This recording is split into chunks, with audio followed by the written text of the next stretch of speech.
The Los Angeles Lakers right here in L.A. made an incredibly bold move on Tuesday, jettisoning longtime general manager Mitch Kupchak. He's gone, and maybe just as importantly and just as shockingly, at least to those who thought that Jim Buss would never truly be removed from power by his own sister, Jim Buss is no longer in charge of basketball operations for the Lakers. This is a move, for those in the know, that needed to have happened a long time ago. In fact, on this very show, we called for this very move a couple weeks ago. Jim Buss has said that he will step down after the 2016 season, this season, if the Lakers don't contend in the playoffs in the Western Conference. And Jeannie Buss, several times, his sister and the head of that whole organization, has told me she will hold him accountable. Jeannie, it's time to hold your brother accountable. He's got to go. He cannot run basketball operations. Someone else has to do it. And last week, in a column at CBSSports.com, I made the argument that the Lakers needed to hire Magic Johnson or someone like him to come in and take the reins. 2 days later, that's exactly what happened. And with today's news, Magic Johnson has been elevated from advisor to Jeannie Buss to the president of basketball operations.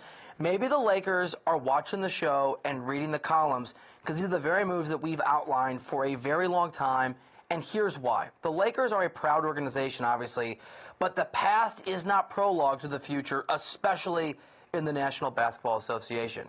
Talking to GMs this week in New Orleans, their drafts have been abysmal. Their best-case scenario for the future is Brandon Ingram, who many believe projects as a good player, not a great player. Several front office executives have given up entirely on D'Angelo Russell, and that has nothing to do with the terrible deal that Kobe Bryant got a few years ago, $48.5 million, proof of the incompetence and the rot within the Lakers organization. It needed to be changed, and don't just take my word for it, take Kobe Bryant's word for it. My understanding of it was really no negotiation. The Lakers came up with a structure, with a system and a plan that they thought was a win-win for everybody involved. And, from my perspective, it was very easy to just accept it. So it was pretty quick. The translation from Kobe is it's not stealing money if they simply hand it to you. And that began the long slide for the Lakers from perennial challenger to also-ran and the butt of so many NBA jokes. In talking to sources today about Jim Buss and Mitch Kupchak being removed from their duties within the Lakers organization, a similar theme and similar things emerged. Jeannie Buss had had enough, and that culminated with the DeMarcus Cousins trade a few days ago when the Lakers had a chance for that move, and Jim Buss, according to sources, looped in and asked to vote low-level Lakers basketball operations people, but did not tell Jeannie Buss, according to sources, the deal was on the table, and just as glaringly did not tell Magic Johnson the deal was on the table. Jim Buss was a terrible owner, was a terrible head of basketball operations, and was a steward of a Lakers organization that went from incredibly relevant to absolutely awful. Jeannie Buss had had enough, and that's why she removed, according to sources, her own brother in a Game of Thrones from basketball operations, and in effect from having anything to truly do with the organization today. It is a big move. It is a bold move for the Lakers, and now it has to work. Because hiring Magic Johnson is a great start.